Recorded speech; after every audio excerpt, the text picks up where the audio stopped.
sun, you are in the plants, you are in the ocean, you are in the river, you are everywhere. Because He is everywhere. Whatever you touch, whatever you feel, whatever you smell, whatever you see, everything is the expression of God, is the body of God. If we touch our own body, we feel that, yeah, somebody is touching me. Similarly, when we touch the world, Bhagavan will feel that, yes, I have been touched. So it's very beautiful. Around this, a lot of stories and all are created. Don't get confused with all the stories, but keep this idea, this understanding in mind. And this Ishvara we have to identify, we have to contemplate, we have to think, and we have to dedicate all our actions to this Ishvara. Ishvara is not different from my own self. When that self identifies only with a limited body, it feels limited. But when it is not identified with this body and expressing to the totality, it's called Ishvara. Therefore, Ishvara is also called Nitya Shuddha Buddha Mukta Swarupaha.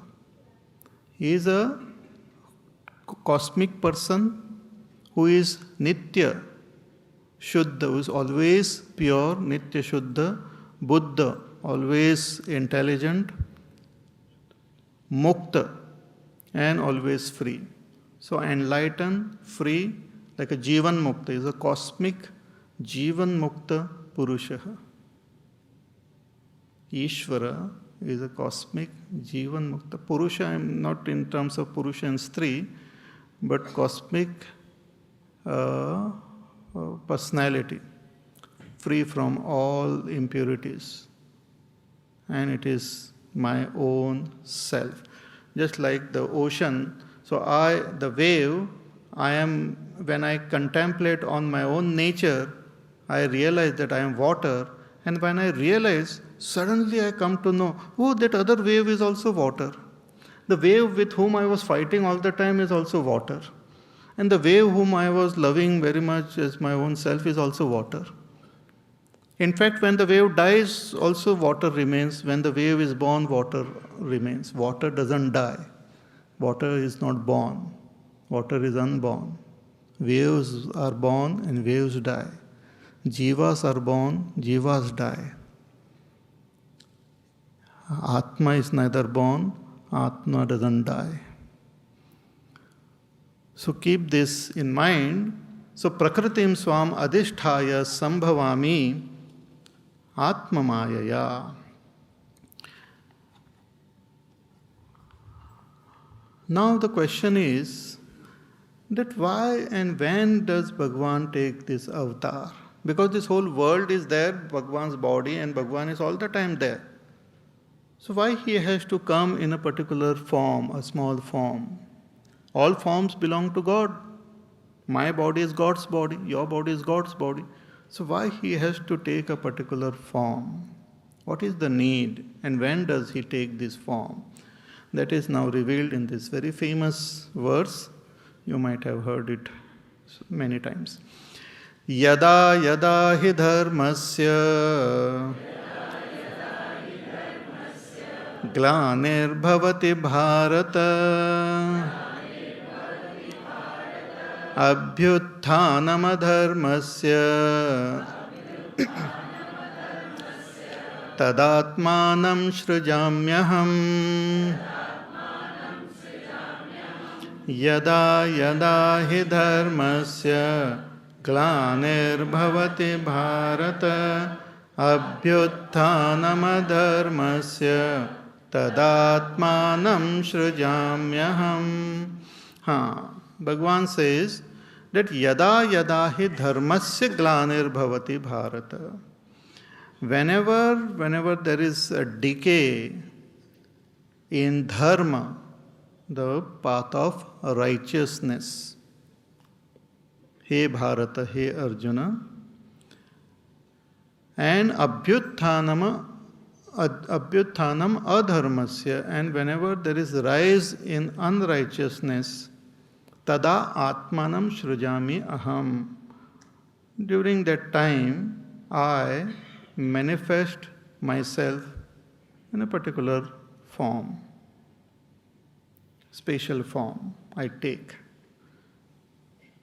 Again, let us take the example of our own body. The body is running very smoothly, and it is made in such a way that it's a perfect mechanism. Everything goes on like a clockwork precision. Everything is very wonderful and fine. Yeah? Every cell, everyone is doing their duties. Everyone is working for the totality, and totality is protecting each one. So one for all and all for one.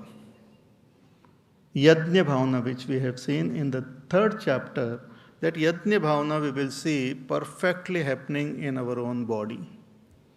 We can learn art of this Karma Yoga from our own body. The heart is beating constantly, non-stop. For whose sake? For the sake of the entire body.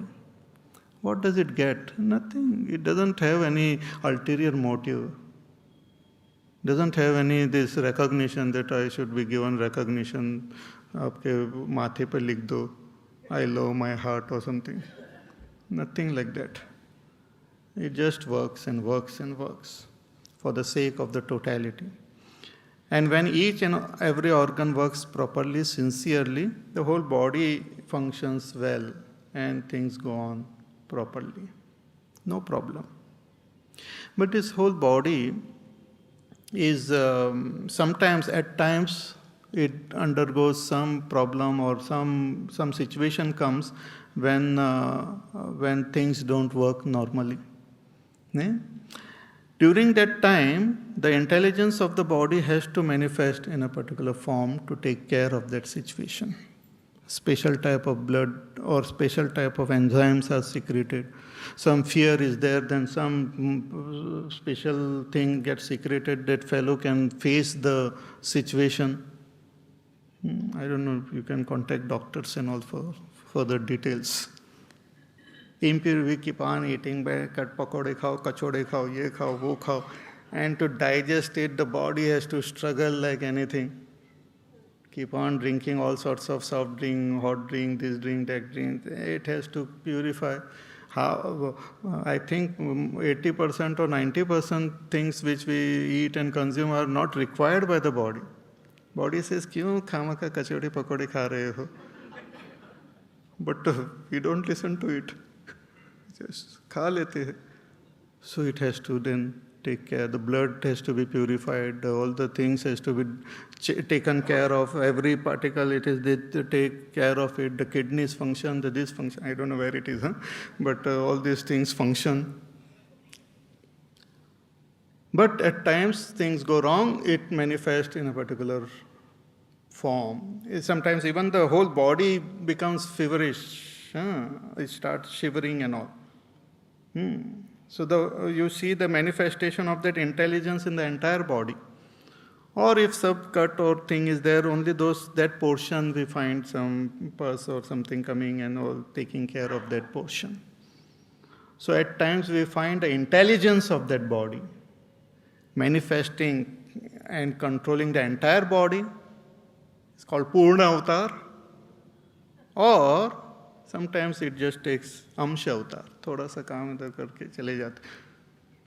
Like Narsimha Avatar. He just came that Hiranyakashipu was disturbing the balance of this whole world. So Bhagwan manifested as Hiranyakashipu, man and lion. And he kept him on his and just tore him to pieces.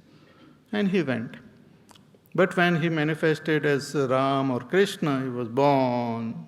Then he went to school, then he learned, and he got married, and this and that, and so many things happened. So some avatars are more elaborate and all, but some are situational, and they are just there, and some we don't even know. Some of them we know, but some we don't know. At times we find that entire population, they think in a particular way, or suddenly some type of feelings or some type of understanding comes, that also is like an avatar only. Bhagavan decides that let me just give this knowledge to the set of people. So he is manifesting as knowledge, as feelings. And its fact means it is as factual as anything else in this world. So yada yada hi dharmasya. Dharma is that which upholds. One of the definition of dharma is dharayate iti dharma. That which upholds, that which maintains, that which maintains the existence or the proper functioning of this world is called the dharma.